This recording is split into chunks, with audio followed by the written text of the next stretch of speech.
Hello students and welcome to the review for Unit 1 of Geometry B. In this unit, you got a good introduction to circles, some of the features and characteristics of circles and how we can use them to work through geometry problems. So let's get started. Always some vocabulary to review. Remember, this is not a review of everything in the unit, but just those things that I picked out that I thought might need a reminder before you take the unit test. So we're going to be talking about tangents first. Remember that tangents are always perpendicular to the radius of a circle. So if you have, here's a tangent right between these two circles, and you can see that it intersects the tangent point of two individual circles, and the radii are drawn in. Each of those radii would be perpendicular to that tangent. A common tangent is one that is shared by more than one circle. So if I had to describe, for instance, this tangent that's going between these two circles, I would say this is a common internal tangent because it goes between the circles and it touches both circles. Whereas the line JK is a common external tangent because it is outside this, doesn't go between the circles and touches two different circles. So it is a common external tangent. Now, a common tangent has to have at least two circles. It can have more than one. Here's a question I found in your test. How many tangents do these concentric circles share? Well, you can see I've drawn in a couple of tangents that might touch the outside circle.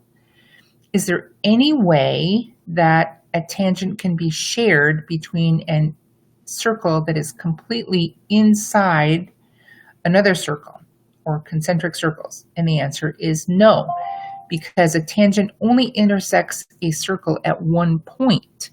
If it's intersecting at one point, it's not passing through the circle and can never get inside to the circle that's inside.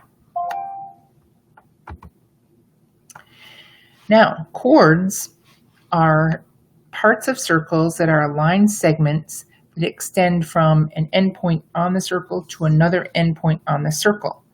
The longest chord that you could talk about in a circle would be the diameter. Anything shorter than that does not go through the center of the circle. Here's a theorem that's introduced in this lesson. If chords are equal, intercepted arcs are also equal.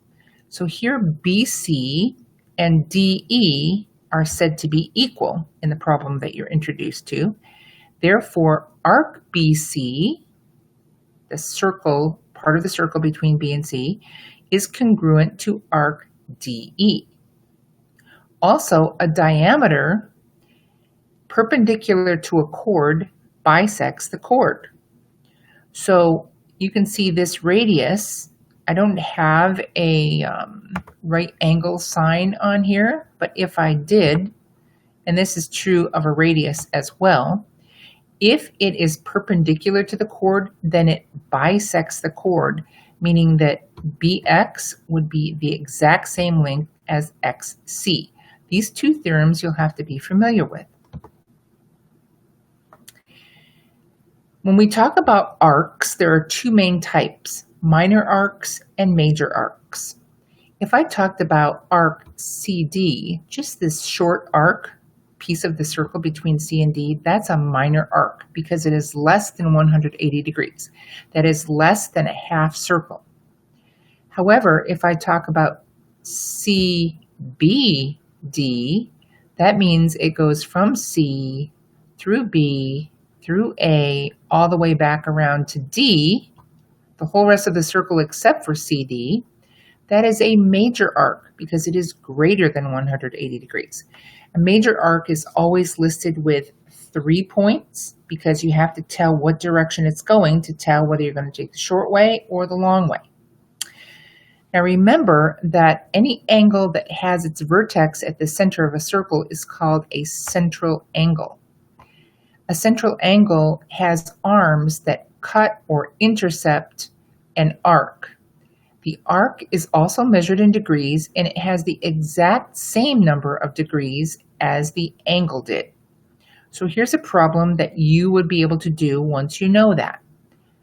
In this illustration, the measure of angle E, angle 1, has to equal the same number of degrees as arc AB.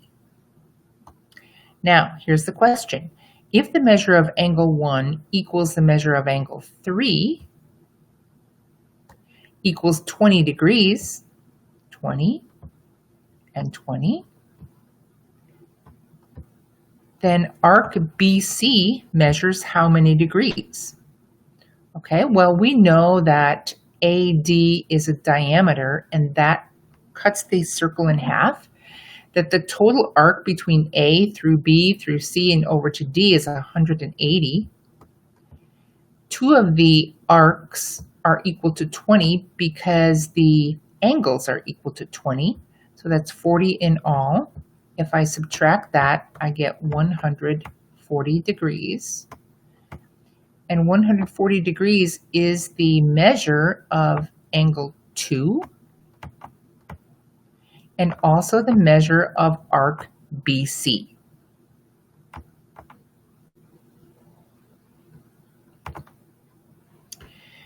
Some angles can be what's called inscribed in a circle. That means that the vertex is on the circle, so the whole angle exists within the circle.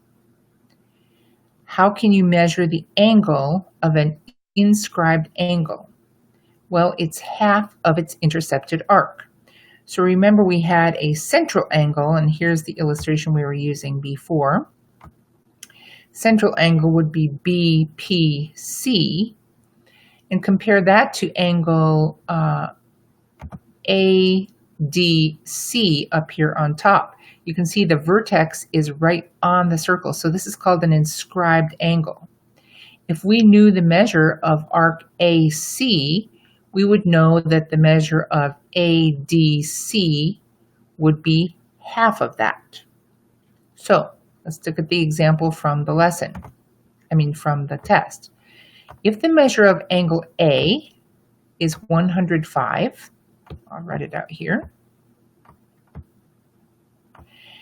and is 105, if the measure of arc DB is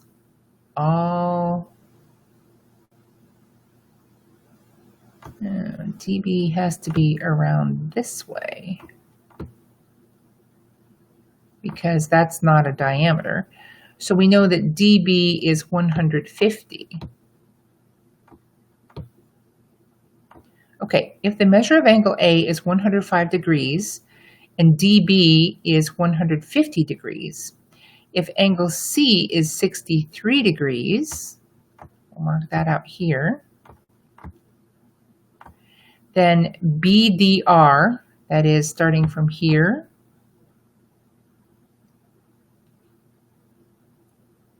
so BDR is an angle. B, I'm just going to put a little dotted line down here to D to R equals 63 degrees. And if the measure of angle RDC, let me change colors here. RDC goes along here and up here, is 120 degrees, then the measure of arc DAC is 240 degrees. Okay, so this is the one that makes sense according to the theorem that we just read. Because the measure of this angle is 120, and it is half of its intercepted arc, the intercepted arc is DAC, from D through A all the way around to C, 240. Okay, let me get rid of a little bit of what I've got written here and we can go backwards. So if C is 63 then BDR down here is also 63. Why? Well, 63 is half of its intercepted arc. If I double 63, I get 126. And that would be arc from B to A all the way over to D. Right? Well, you'll notice that angle BDR intercepts the exact same arc, BAD. And so it will also be half of that arc measurement. So it also measures 63 degrees. So even though these angles look very different and they're in completely different places on the circle, they have the same measure because they intercept the same arc. Okay, let's go back up to that first one because that seemed a little confusing. If the measure of angle A is 105, then DB is 150. Why? Okay, well, angle A makes an arc between B through C all the way over to D, and it's going to be twice as much as 105. That would be 210. The remaining rest of the circle, which is arc DB, is going to be what's left over in the circle. So we'll subtract the degrees in the whole circle minus 210 and get 150. So that is the measure of arc DB. Okay, so that theorem is very handy if you have some complex angles inside a circle. Now, let's clear our space again and talk about this next image. If triangle ABD, let's just make that triangle ABD. It's kind of drawn here in the light blue, but I'll just kind of accentuate it in red. Up here like this, and then down like this. This is the triangle we're looking at. Is drawn, what would be the measure of angle B? Well, you can see that B is an angle that goes over to D and goes over to A, and DA is a diameter of the circle. So the arc that is created by angle B is half a circle, or 180 degrees. That means that B is a 90-degree angle because its measure would be half of the intercepted arc. So that is a right angle at B. In this last illustration, what do you think the measure of angle X would be? Well, we don't have a parallelogram here, so that's not going to be the exact same measure. It is a quadrilateral, but none of that gives us the information that we need. But we do know that we have an angle 98 degrees that creates an arc between these 2 points that will be double 98. Double 98 is 196. And if that is 196, then we can figure out what the other side around this way is by subtracting that from 360. 360 whole circle minus the one that we have would be 4, that I believe is a 6. 9 from 15 is 6, and 2 minus 1 is 1. So 164 would be the measure of this arc, but not the measure of the angle, because remember the angle is only half of that. Half of 164 would be 82. So the measure of angle X is 82 degrees. Okay, they seem pretty complicated, but just with this one theorem about inscribed angles, you can actually tell a lot about the angles in a circle. Now, here are some additional theorems about angles that you'll be required to know for the test. Theorem 612, as it's listed in your lesson, says that angles formed inside the circle by two chords equal half the sum of the intercepted arcs. Okay, what does that mean? Example. If VU, arc VU, which is right over here, is 70, and arc ST, this little guy right here, is 30, then the measure of angle 2, right here, and this is the one we're talking about because this is an angle formed by two chords intersecting. That's going to be 1/2 of the sum of those two arcs that are created by the angle. So again, angles formed inside the circle by two chords equal 1/2 the sum of the intercepted arcs. So you find the measure of the arcs. Here they are 70 and 30. You add them together, that makes 100. Half of that would be 50. So the measure of angle 2 would be 50 degrees. Okay, similarly, Theorem 613 says angles formed outside the circle by two secants, and remember secants are lines, which are sides of circles, that have a vertex outside the circle, but intersect the circle twice. Angles formed outside the circle by two secants equal 1/2 the difference of the intercepted arc. That sounds like exactly the same thing, but this one is the difference. This one is the sum. So these we added together up on top. The ones down here on the bottom we're going to subtract. Let's see if they give us enough information to figure this out. They say if VU, we're going to go to the same illustration. So let me erase what I've got here and use this top illustration. If VU is 80 and ST is 40, slightly different than the last time, then what is the measure of angle 1? Angle 1 out here is created by two secants because its vertex is way out here outside the circle at P. So this time we're going to take the difference of those two arcs, 80 minus 40, and that would be 40. Then we'll take half of that and get 20 for the measure of angle 1. And it makes sense because the further away that angle is, the smaller it will be in relation to the arcs that it forms. Okay, let's try another one with that same illustration.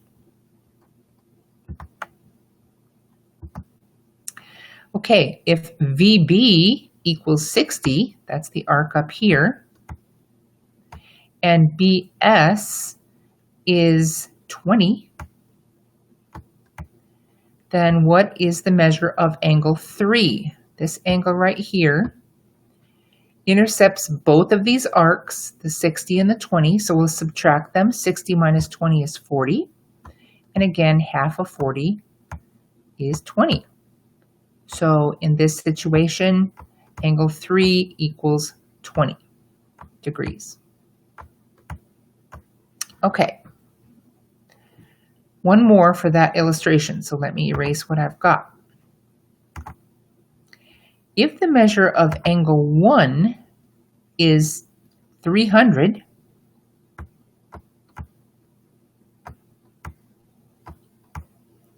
doesn't look like 300, and ST is 20,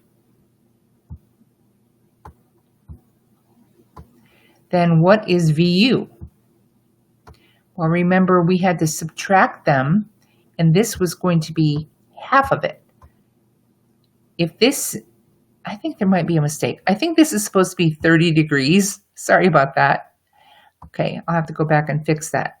That isn't possible. Actually, let me just clear off this and you can kind of clear your head while I'm doing that. Let's talk about that as being 30 degrees. I thought 300 degrees, maybe. Okay, so this angle is 30 degrees. We know one of the arcs is 20. We don't know VU, so let's call that X. But we know that 30, the angle, is 1/2 of X minus 20, the difference of the two.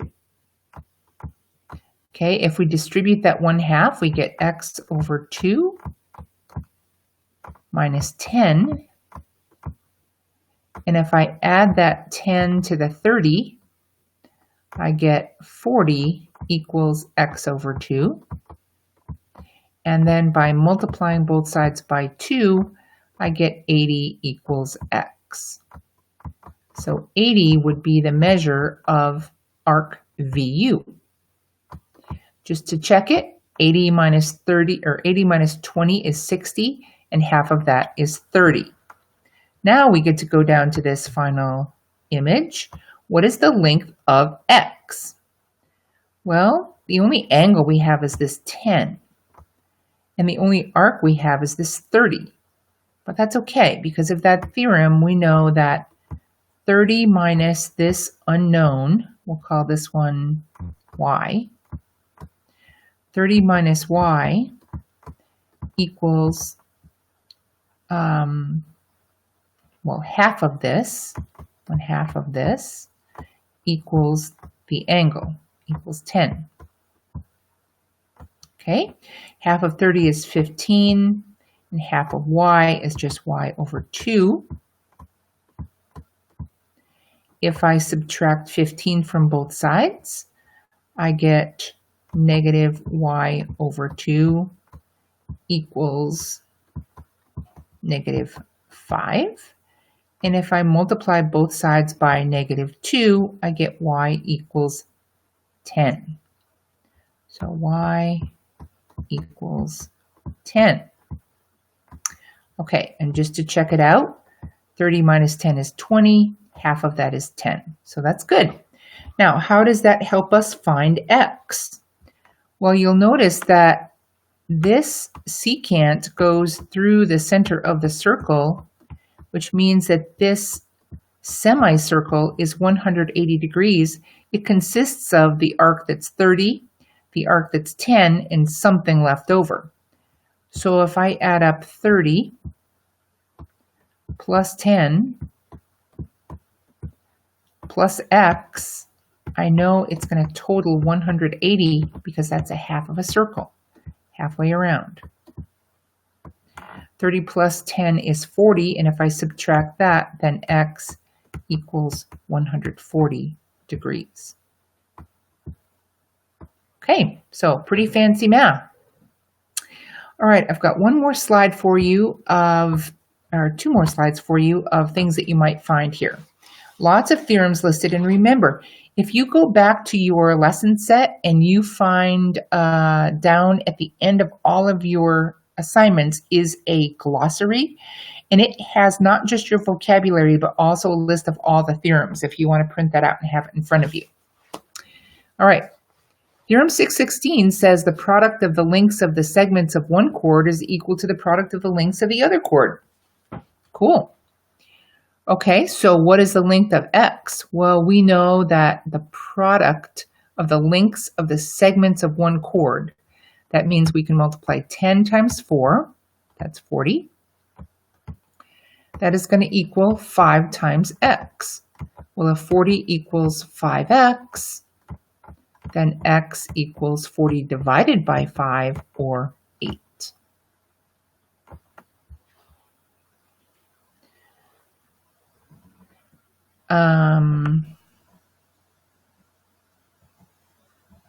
Okay.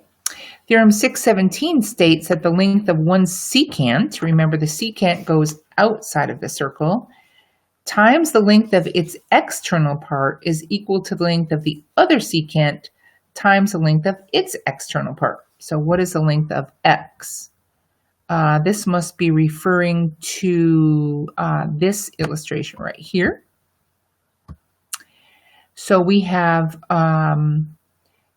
the length of one secant times the length of its external part. Well, this secant up here is 5 plus 4, or 9 long, and 9 times the external part, which is 4, would be 36. And that is supposed to be equal to the length of the other secant times the length of its external part. Well, we don't know the length of the whole thing, but we know that it's going to be multiplied by 3. So it's going to be 3 times 3 plus x, because the whole thing is 3 plus x. And these two are going to be equal.